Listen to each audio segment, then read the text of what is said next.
Kembali di Sapa Indonesia Malam, saya Radi Saputro. Saudara, langkah kemiskinan atau memiskinkan maksud kami koruptor mendapat angin segar usai Presiden Prabowo Subianto berjanji mendukung pembahasan dan percepatan pengesahan rancangan undang-undang perampasan aset. Namun tantangannya adalah meyakinkan mitra politik di parlemen untuk menindaklanjuti permintaan Presiden.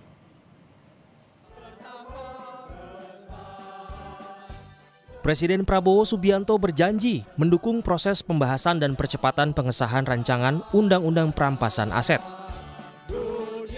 Prabowo menegaskan tidak akan berkompromi dengan koruptor yang tidak mau mengembalikan hasil kejahatannya dalam pidato di peringatan Hari Buruh di Monas, Jakarta. Saudara, dalam rangka juga pemberantasan korupsi, saya mendukung Undang-Undang Perampasan Aset, saya mendukung. Enak aja, udah nyolong, nggak mau kembalikan aset, gue tarik aja deh itu. Setuju? Janji Prabowo terucap saat merespons 6 tuntutan buruh yang disampaikan dalam peringatan Hari Buruh Internasional. Buruh juga menuntut pengesahan RUU Perampasan Aset sebagai bentuk dukungan terhadap pemberantasan korupsi. Isu yang diangkat plus satu, yang pertama adalah hapus outsourcing, yang kedua adalah upah layak, yang ketiga adalah Satgas PHK, yang keempat sahkan RUU Undang-Undang Ketenagakerjaan, yang kelima adalah sahkan RUU PPRT, dan yang keenam adalah sahkan RUU Perampasan Aset dalam memberantas korupsi.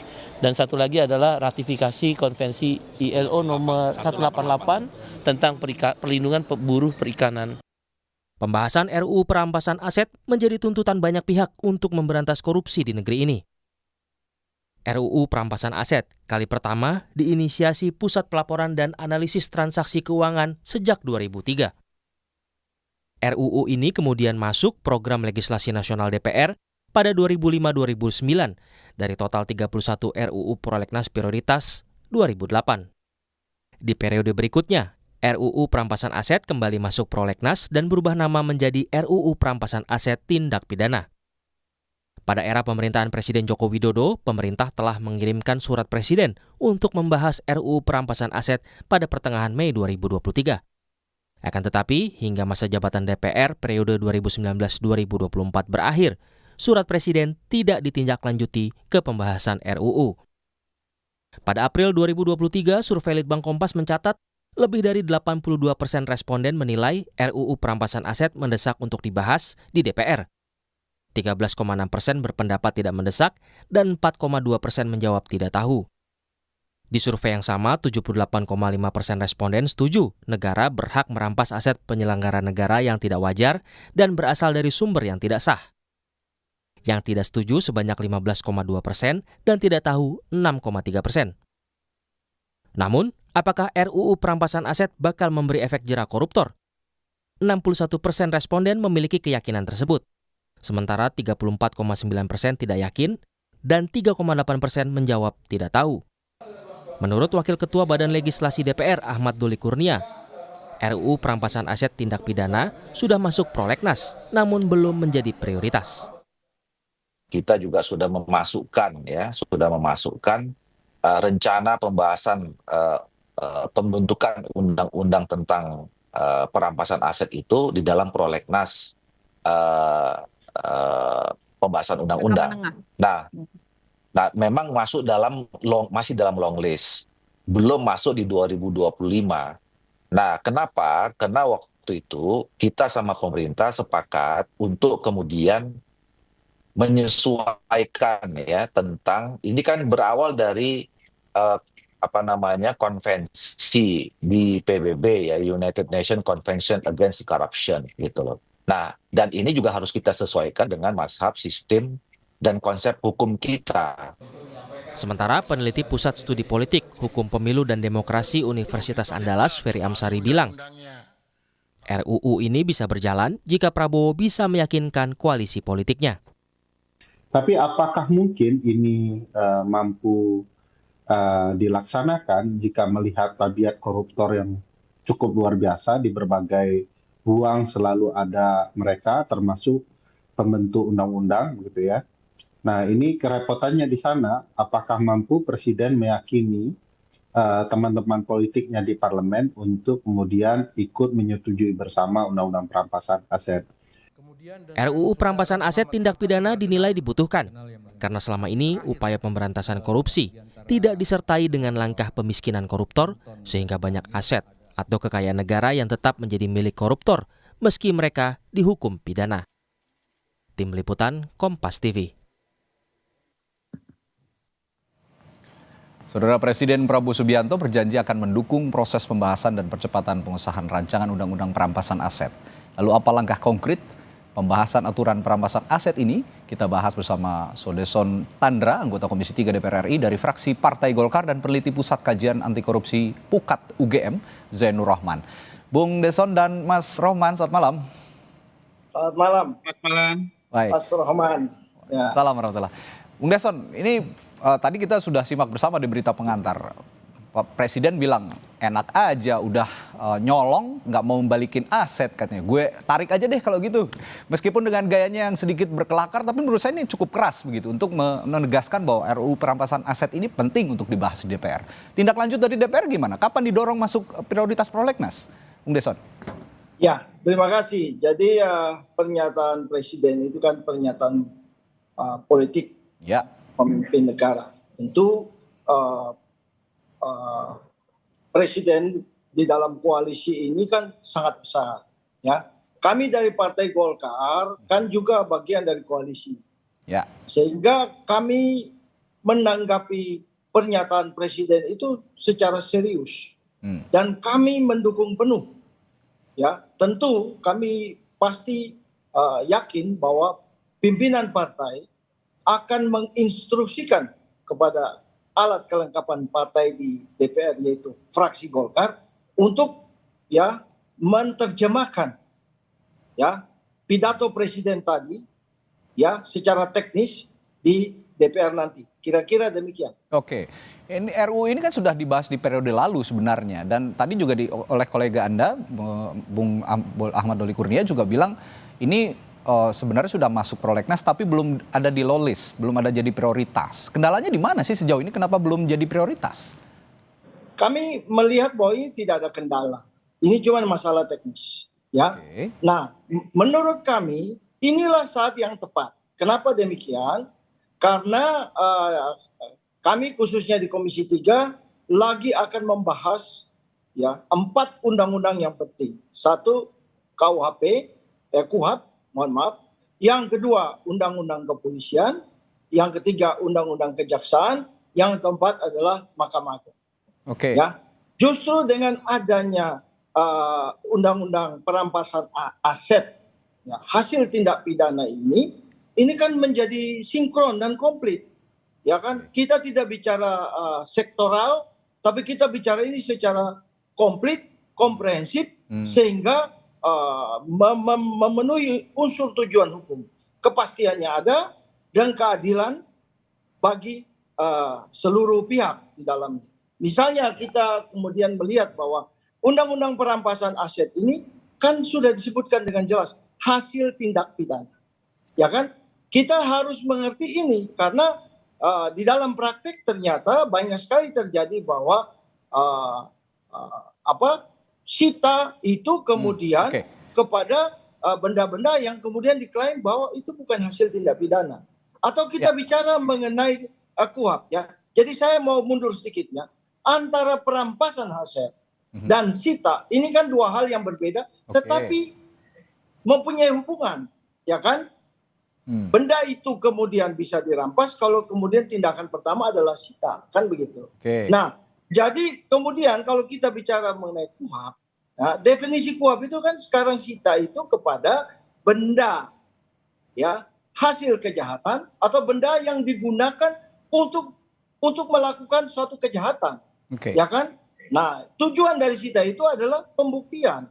Padahal kemudian kalau kita melihat mengenai undang-undang pencucian uang, kita melihat mengenai undang-undang korupsi yang sudah disahkan, hasil dari sita itu harusnya kemudian dirampas untuk kemudian memulihkan kerugian keuangan negara. Sehingga dari 4 undang-undang yang RUU yang sedang sekarang kita bahas ini, kalau ditambah lagi dengan RUU ya perampasan aset hasil tindak pidana, ini kan menjadi sinkron. Oke. Ya kan? Baik. Ya. Nah, Mas Roman, usai Presiden berkomitmen dengan pernyataannya yang cukup keras menurut saya tentang perampasan aset ini. Kalau melihat ada istilahnya juga in rem gitu ya. Seberapa efektif mekanisme in rem ini, negara versus aset dalam RUU perampasan aset yang sekarang sedang akan dibahas mungkin akan di DPR dibandingkan metode penyitaan pidana atau perdata saat ini? Ya, saya ingin tanggapi dulu ya pernyataan Presiden Prabowo ya, bahwa Presiden sudah menyampaikan pidato berkali-kali nih soal pemberantasan korupsi. Yang ditunggu adalah actionnya di dalam implementasi kebijakan.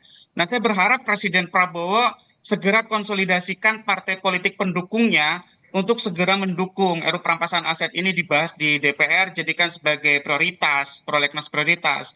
Nah, kalau ditanyakan tadi soal efektivitas, saya mohon maaf mungkin berbeda dengan banyak orang ya. Saya katakan RUU perampasan aset itu bukan panasea. Penting iya, tapi tidak akan menyembuhkan segala macam bentuk penyakit korupsi itu. Artinya nggak bikin jerah gitu ya? Dasarnya adalah, iya, kenapa? Karena sistem yang digunakan adalah non-conviction based asset forfeiture. Dia itu adalah perampasan aset tanpa pemidanaan. Nah, di negara-negara yang menerapkan NCBAF, itu hanya diterapkan untuk para pelaku, yaitu terdakwa dan tersangka yang 1 melarikan diri, 2 meninggal dunia, 3 tidak diketahui keberadaannya, atau yang keempat diputus lepas. Sehingga sebenarnya Indonesia butuh 2 undang-undang. Tidak hanya RUU perampasan aset, tapi juga revisi Undang-Undang Tipikor untuk kriminalisasi illicit enrichment. Kalau perampasan aset itu biasa disebut sebagai unexplained wealth, ya. Jadi butuh 2 nih. Kalau unexplained wealth itu adalah non pidana, kalau illicit enrichment itu adalah pengayaan secara tidak wajar, bisa didekati dengan pendekatan pidana. Misalnya sekarang kita buat simulasi Zara Frikar.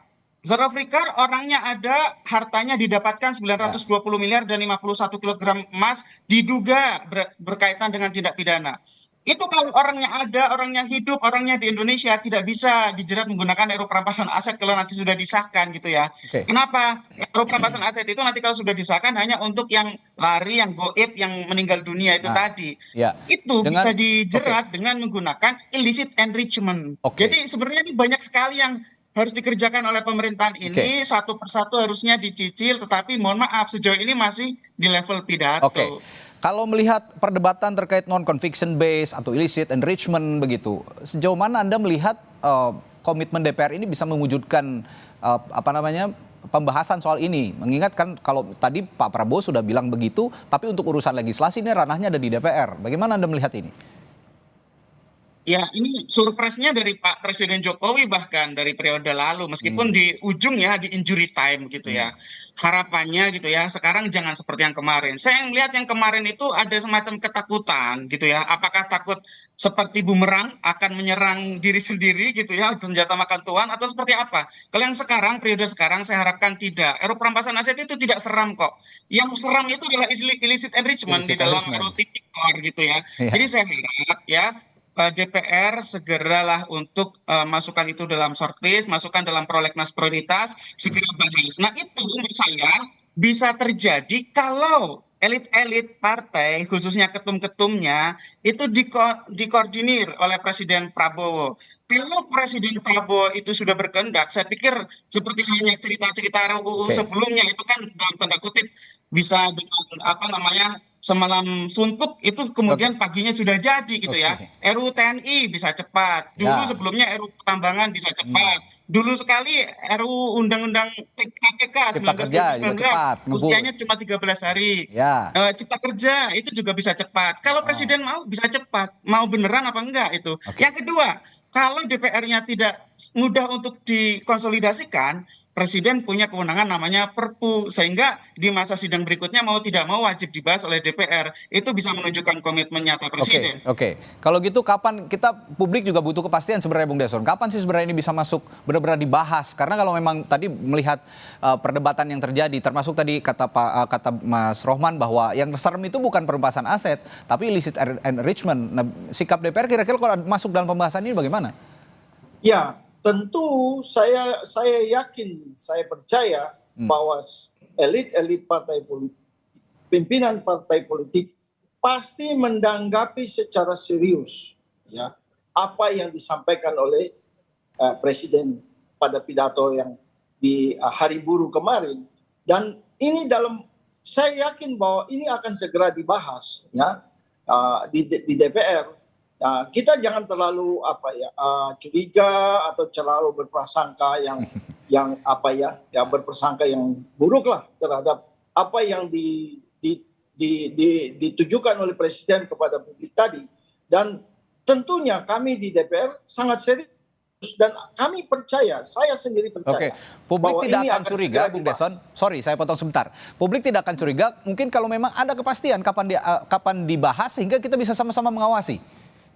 Ya, kalau bicara kepastian, saya secara terus terang mengatakan saya tidak bisa menjamin kepastian. Ya kan? Tetapi ini kan harus dibahas, ya. Ini ada di Balik. Saya anggota Komisi 3 ya. Tentu ini produk yang harus dibahas di Balik. Tetapi saya percaya sekali bahwa pidato Presiden itu akan ditanggapi secara serius oleh pimpinan. Kalau gitu terakhir sedikit saja ke Mas Rohman. Kalau memang nanti jadi dibahas, publik yang publik harus awasi dalam prosesnya apa saja kira-kira? Ya, kalau mau revolusioner, hilangkan prasyarat penerapan perampasan aset menggunakan non-conviction based asset forfeiture, yaitu diberlakukan untuk semua. Kalau itu diberlakukan untuk semua, termasuk yang present, yang orangnya hidup di Indonesia, saya angkat jempol untuk Presiden Prabowo dan DPR yang sekarang menjabat. Saya berharap ini akan menjadi game changer dalam pemberantasan korupsi di Indonesia. Tinggal dipasangkan dengan reformasi institusi penegak hukum. Jangan juga senjata ampuh, senjata sakti di dalam undang-undang ini kemudian dipegang oleh orang jahat gitu ya. Kalau penegak hukumnya masih mudah disuap, ya masih ada judicial corruption di sana yang ngeri juga. Sehingga menurut saya memang ini harus sinergis juga, harus benar sebagai bagian dari reformasi hukum di Indonesia.